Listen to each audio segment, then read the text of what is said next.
This video for those who are walking already with God, okay, or with Jesus.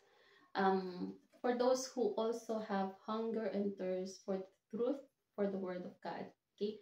So I've decided to have this topic, brothers and sisters. It's all about fruit, okay. So let's begin with the verse in James 1:18. Um, He chose to give us birth through the word, okay, of truth, that we might be a kind of first fruits of all He created. So this He, okay, He is our Father, God, chose us to give us birth, okay, birth through the word of truth. The word of truth is Jesus Christ. Okay? So, mapapansin nyo, sa sinabi ni Jesus kay Nicodemus na you cannot enter the kingdom of God without being born again. Okay? So, we need to be born again of water and spirit. So, another topic yun, but God chose us to give us birth through the word of the truth. Okay? That we might be kind of first fruits. Okay? So, mapapansin nyo guys, tayo mismo ay isang bunga. Okay? Fruit. Sa mga beginners, siguro, nagwo-walk sa, okay, with God, okay? Alam natin na yung fruits of the Spirit is love, joy, patience, peace, ganyan. They are also fruits, okay? They are very important na dapat tayong mag-walk with this fruit of the spirits. But I want to encourage you that I want you to recognize that we also, tayo ay bunga. Okay? Bunga tayo. Okay? So, John 15:8, sa chapter ng John 15, dito natin makikita yung si Jesus yung true vine and we are the branches. And as a branch, we need to bear fruits. Okay? So sa John 15:8, this is to my Father's glory, that you bear much fruit, showing yourself to be my disciples. So, para kanino daw yung glory? For our Father. Okay? So, to bear much fruit. So, Jesus is encouraging us to bear fruit. Okay? So, I've decided na itackle yung isang parable sa Matthew 13. In Matthew 13, there are 6 parables about the kingdom of God. Okay? So, but this one is talking about a sower sowing seeds to the 4 fields. So, I know na siguro famous ito. Maraming beses nyo nang nabasa. But let's just take it slowly and let us put it in our heart and assess our heart kung nasaan tayo dito sa 4 fields na to. So, unfortunately, wala yung English Bible ko nasa isang lugar. But I have here my Tagalog Bible for my fellow kabayans. Okay? So, let us read Matthew 13. Okay. Nang araw ding iyon, lumabas ng bahay si Jesus at naupo sa tabi ng lawa. Napakaraming tao ang nagtipon sa paligid niya. Kaya sumakay siya sa isang bangka at doon umupo, habang ang mga tao na may nasa dalampasigan. Marami siyang itinuro sa kanila sa pamamagitan ng talinghaga o paghahalintulad. Okay? So, dito, let's just be aware na it's a parable, talinghaga, paghahalintulad. Okay? May isang magsasakang naghasik ng binhi. So, merong isang farmer, magsasaka, na naghasik ng binhi daw. Okay? So, sa kanyang paghahasik, may binhing nahulog sa tabi ng daan. So, I've tried to draw here a heart. Mapapansin nyo mamaya, bakit puso? But we are talking about fields, but meron akong dinrawing na puso. Bakit kaya? Mamaya malalaman nyo kung anong reason. So, sabi ng parable na to, yung isang maghahasik or farmer naghasik ng binhi sa tabi ng daan. Okay? Naghasik siya ng binhi sa tabi ng daan. May mga binhi na dumating ang mga ibon at tinuka ang mga binhi na yon. So, pagpasensya niyo na yung drawing ko, pang bata lang yan. So, mga ibon po ito ha. Ibon, tinuka yung mga binhi. Okay? So, next natin, may mga binhi namang nahulog sa mga batong lugar. So, dito, ito po ay mga bato. Okay? Mga binhing nahulog sa mga bato. Kung saan walang gaanong lupa. Mabilis na tumubo ang binhi dahil mababaw ang lupa, ngunit natuyo rin ito ng masikatan ng araw.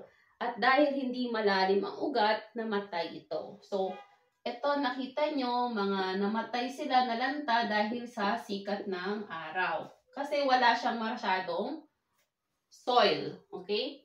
Next naman, may mga binhi namang nahulog sa lupang may matitinik na damo. Okay? Ito po ay mga matitinik na damo. Okay? Okay. So, matitinik na damo. Lumago ang mga damo at natakpan ang mga tumubong binhi. Ang iba naman nahulog sa mabuting lupa, lumago at namunga. Ang iba'y napakarami ng bunga, ang iba naman marami at ang iba'y katamtaman lang. Kayong mga nakikinig, dapat ninyo itong pag-isipan.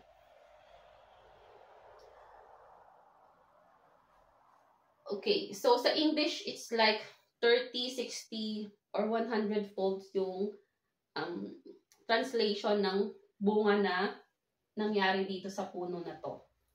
So, ano yung meaning nito? Nandito na rin actually sa Bible yung meaning nito. So, we don't need to think about it and have our own thoughts. Ano yung meaning ng parables na to? So, inopen na ni Jesus kung ano yung meaning ng parables na to. Mapapansin nyo, itong magsasaka na to, hindi siya simpleng magsasaka kasi may meaning kung ano yung binhi na hinasik niya sa mga fields na to. So, nandito yung ang kahulugan ng talinghaga tungkol sa maghahasik. So, pakinggan ninyo ang kahulugan ng talinghaga tungkol sa maghahasik. Ang tabi ng daan kung saan nahulog ang ilang binhi ay ang mga taong nakinig ng mensahe tungkol sa paghahari ng Diyos, pero hindi nakaunawa. So, hindi siya simpleng farmer lang. Ikinumpara siya sa nagbibigay ng mensahe ng Diyos. So, ibig sabihin, itong mga binhi na to, mensahe ng Diyos, saan patungkol sa paghahari ng Diyos. So, patungkol sa kingdom of God. Okay? Kingdom of God. Anong nangyari sa mga taong nakarinig dito sa tabi ng daan? Nakinig sila, of course, kasi nagbuhos ng message. Ngayon, pero hindi nila naintindihan. Ngayon, sino yung dumating nung hindi nila naintindihan? Hindi nakaunawa? Dumating si Satanas at inagaw ang salita sa kanilang puso. Okay? Etong mga ibon na to, kinumpara niya si Satanas. Kinuha siya. Bakit siya kinuha yung mga binhi? Kasi hindi nila naintindihan. Okay? Saan daw natanim yung binhi? Sa kanilang puso. So, mapapansin nyo, kaya ito ipuso, yun na yung kahulugan niya. So, for fields, ibig sabihin ng field is puso. Mapapansin nyo sa 1 Corinthians 3:9, let's go there quickly para mas maging malinaw.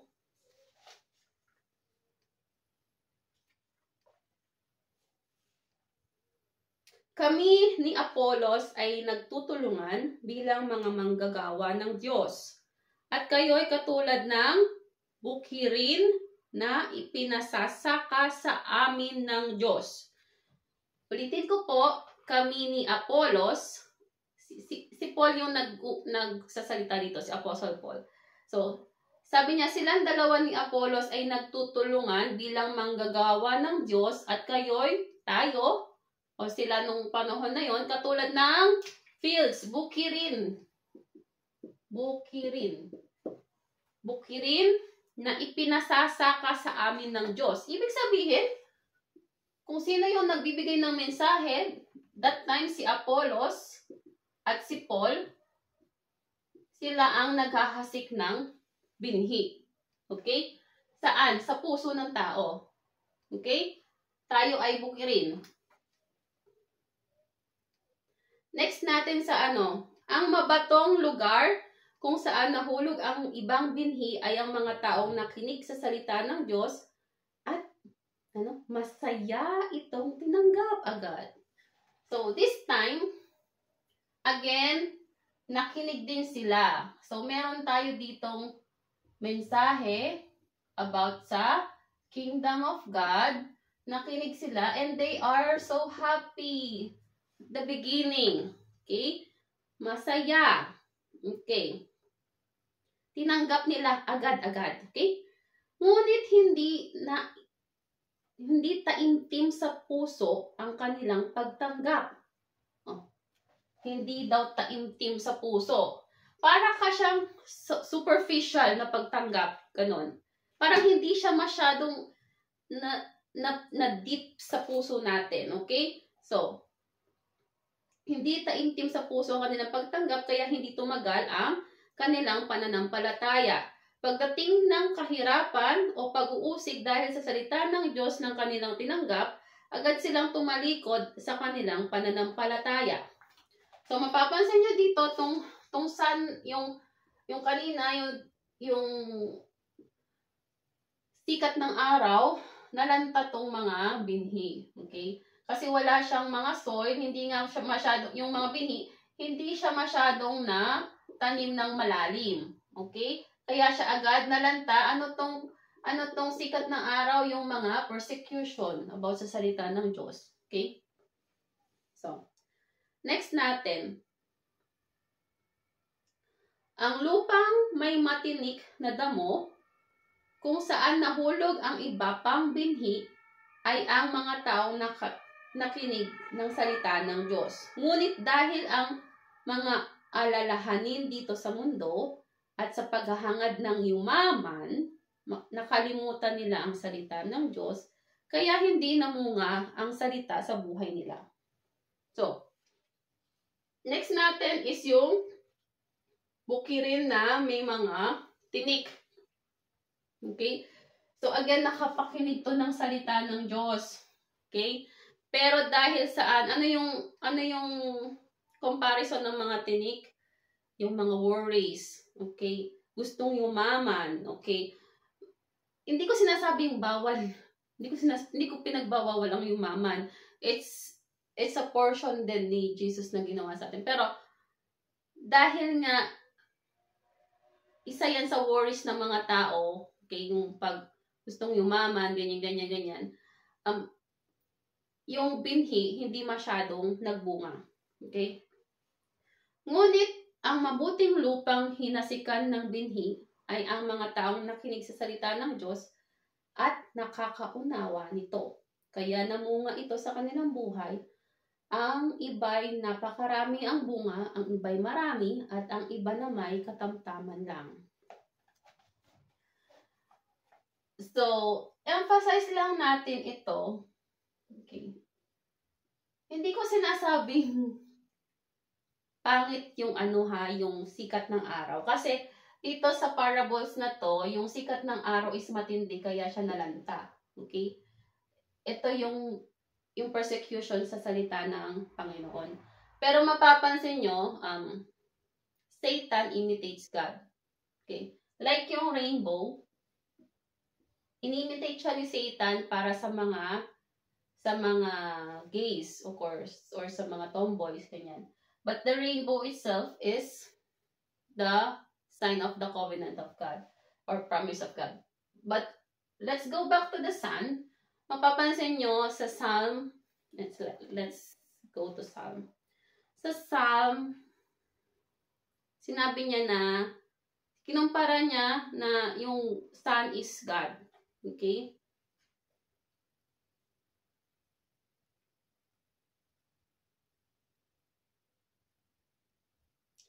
So, dahil kayo, Panginoon Diyos, ay parang araw na nagbibigay liwanag sa amin at pananggalang na nag-iingat sa amin.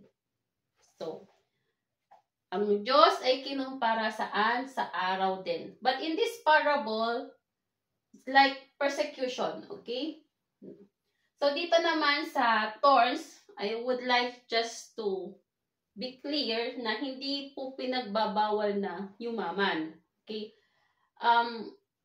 Kasi ang pera is, it's like a good servant, but we must try not to serve money. Okay? Pero another topic yan. Okay?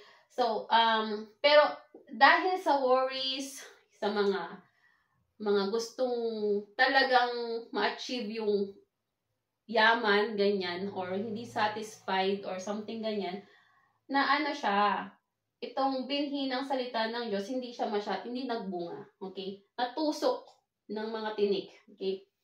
Ngayon, ito naman is good soil.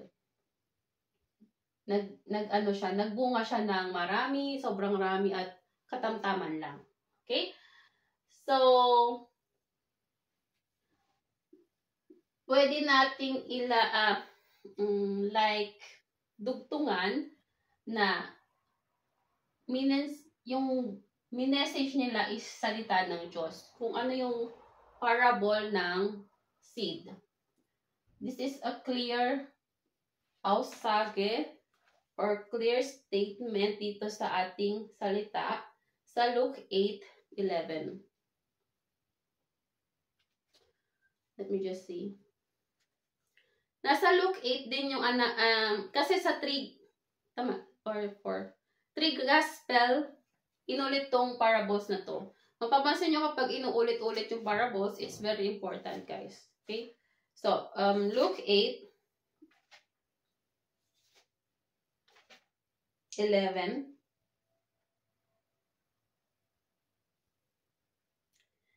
Isinalaysay ni Jesus kung ano ang kahulugan ng talinghaga na iyon, ang binhi ay salita ng Diyos. Ang binhi ay salita ng Diyos. So, mapapansin nyo dito, katulad ng kahulugan kanina, we all hear the word of God or heard, okay? Yung word ng God. So, depende sa puso natin kung paano natin tatanggapin iyon. If hindi natin naintindihan, again, nandyan yung kalaban. Gusto ng kalaban na hindi natin maintindihan yung salita ng Panginoon. Kasi bakit? Hindi tayo ma-save. Okay? So, let me just quote it again.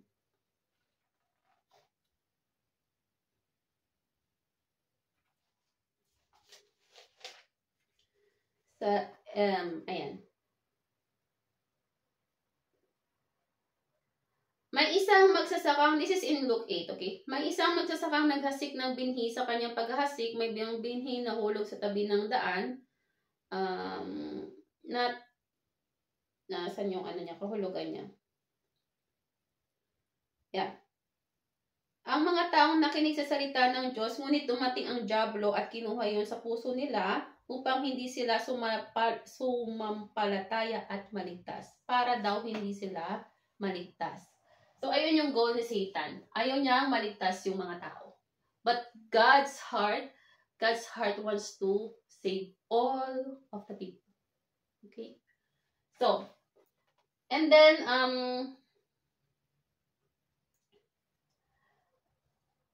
let's assess ourselves. Okay, guys? Kasi, yung puso natin, minsan, sinabi din ni God na they cannot see even though they have eyes, they cannot hear even though they have ear because napakatigas ng puso natin.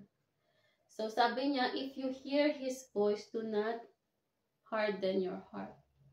Okay? So, ang gusto kong i-emphasize dito, guys, is we should be a good soil. Okay? Yung ibig sabihin, yung heart natin dapat good. Paano tayo magbe-bear ng fruit? Dapat daw maintindihan natin yung salita ng Diyos. Hindi siya ganun kadaling mag-bear ng fruit, of course. Siyempre, kailangan natin siyang intindihin. Let me just see here.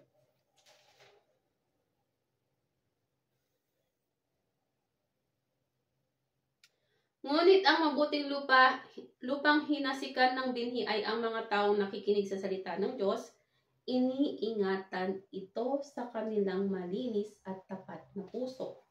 Ibig sabihin, yung puso natin, dapat ito ay malinis at tapat. Good?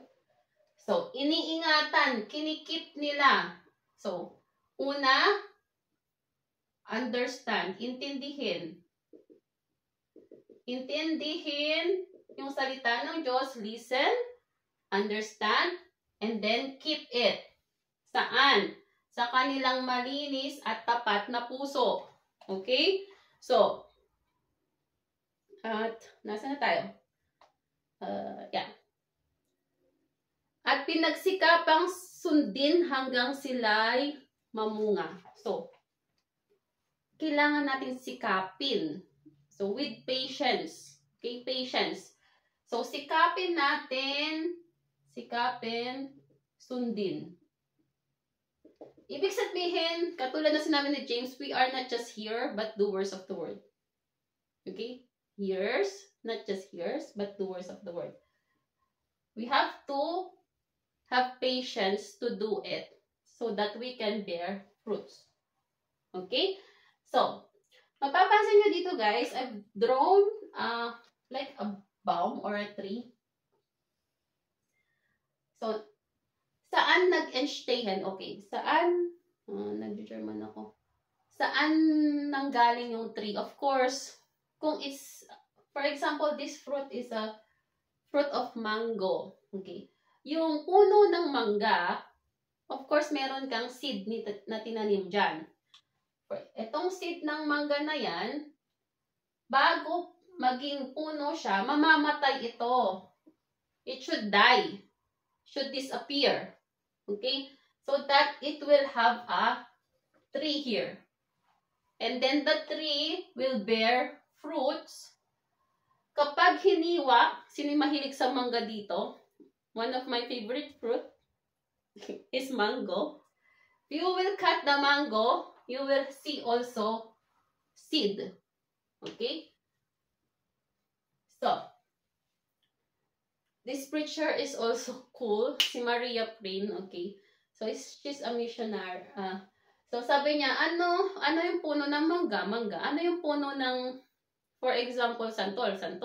Or ano yung puno ng yung bunga ng ibang puno, yun ba din yung bunga nila? So, tayong mga Christian, ano dapat ang bunga natin? Of course, there's fruits of the Spirit, but we also bear fruit, which is first fruits. Tayo, bunga, mayroon din tayong bunga, disciples. Sabi doon, go to all nations, make them disciples. Okay? So ngayon, this is another topic, but of course, we need to die, not physically die, okay, para mag-bear ng fruit, but yung flesh natin, it's already, if you accepted Jesus, if we accepted Jesus, we also have been crucified with this cross and then resurrected again and have a new life. Like this tree. This seed, okay, mawawala siya, meron kang new life. So, yun lang guys, ang gusto kong i-share dito. Last verse, Hebrew 12:12. Let me just see.